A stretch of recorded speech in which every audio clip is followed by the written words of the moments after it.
নবী করিম সাল্লাল্লাহু আলাইহি ওয়াসাল্লাম সাহাবা একরামকে বাদ দিয়ে নিজের মন গড়া পদ্ধতিতে কোনো কিছু করলে ওইটার নাম বেদাত, ওইটার নাম। নবী করিম সাল্লাল্লাহু আলাইহি ওয়াসাল্লাম এই রাত্রে কি করেছেন? আসেন আমরা যাই ইমাম বাইহাকি রাহমাতুল্লাহ আলাইহির কাছে। ইমাম বাইহাকি রাহিমাহুল্লাহর কিতাবের নাম শুআবুল ঈমান। ইমাম বাইহাকি রাহিমাহুল্লাহ শুআবুল ঈমানে হাদিস এনেছেন। আম্মা জান আয়েশা রাদিয়াল্লাহু তাআলা আনহা থেকে বর্ণিত হাদিস।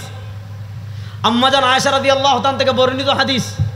ইমাম বাইহাকি রাহিমাহুল্লাহ হাদিস বর্ণনা করে বলেছেন ইসনাদুহু মুরসালুন জাইয়িদুন। মুরসাল এটা একটা বিশেষ পরিভাষা।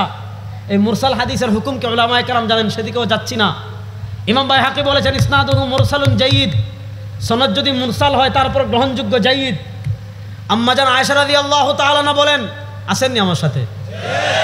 আম্মা জান আয়েশা রাদিয়াল্লাহু তাআলা বলেন একদিন সরওয়ারে দু আলম তাজদারে মদিনা জনাবে মুহাম্মদুর রাসূলুল্লাহ আরে কিপটার দোলরা দুরূদ শরীফ একটু দূরে পড়েন না, সাল্লাল্লাহু আলাইহি ইন্না লিল্লাহি মালাইকাতান সাইয়াহিনা ফিল আরদি ইউবাল্লিগুনা মিন উম্মতি আসসালাম।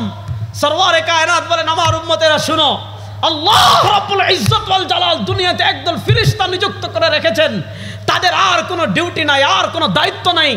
ইন্না লিল্লাহি মালাইকাতান সাইয়াহিনা ফিল আরদ, আল্লাহ রাব্বুল ইজ্জত ওয়াল জালালের পক্ষ থেকে দুনিয়াতে একদল ফেরেশতা নিযুক্ত আছেন, এরা ঘুরে বেড়ান, উড়ে বেড়ান, আর দেখেন আল্লাহর কোন বান্দারা দুনিয়ার কোন জায়গায় থেকে দুরূদ পড়ে কিনা। যেখানেই দেখেন দুরূদ সালামের আমল চলছে, ফেরেশতারা ওই দুরূদ সালাম নিয়ে নবীর সোনার মদিনায় পৌঁছে দেন।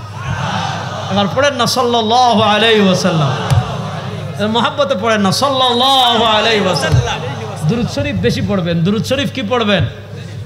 ইন্না আউলান নাস বি ইয়াউমাল কিয়ামা আকতারুহুম আলাইয়া সালাত। নবী করিম সাল্লাল্লাহু আলাইহি ওয়াসাল্লাম বলেন কিয়ামতের দিন আমার নিকটবর্তী আমার কোন উম্মত হবে, যে উম্মত আমার প্রতি বেশি বেশি দুরূদ পড়বে, কিয়ামতের দিন সে আমার কাছে থাকবে। নবীর কাছে থাকতে চান কি চান না? সাল্লাল্লাহু আলাইহি ওয়াসাল্লাম আসতে কইেন, মহব্বতে পড়েন সাল্লাল্লাহু আলাইহি ওয়াসাল্লাম। নবী করিম সাল্লাল্লাহু আলাইহি ওয়াসাল্লাম একদিন আম্মা জান আয়েশার ঘরে আসছেন।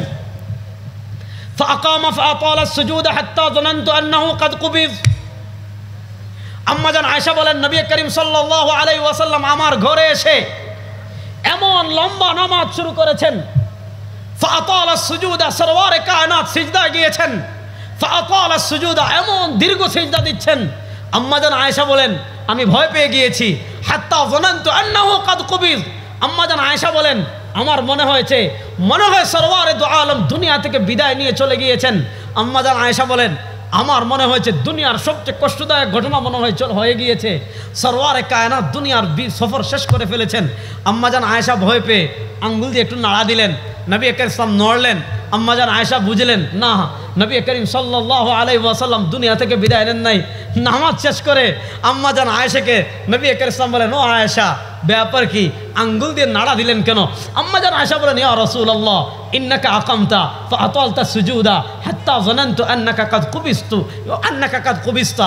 ইয়া রাসূলুল্লাহ আজকে যেই লম্বা সিজদা করেছেন আমার মনে হয়েছে আপনি দুনিয়া থেকে বিদায় নিয়ে গিয়েছেন, এজন্য ভয় পেয়ে আমি আঙ্গুল দিয়ে নাড়া দিয়েছি।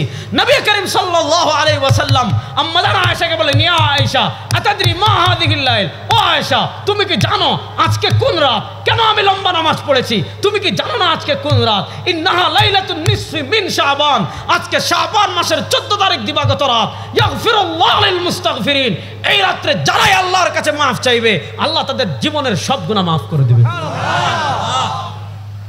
এই রাতে আল্লাহর কাছে যে মাফ চাইবে আল্লাহ তাদের জীবনের সব গুনাহ মাফ করে দিবেন।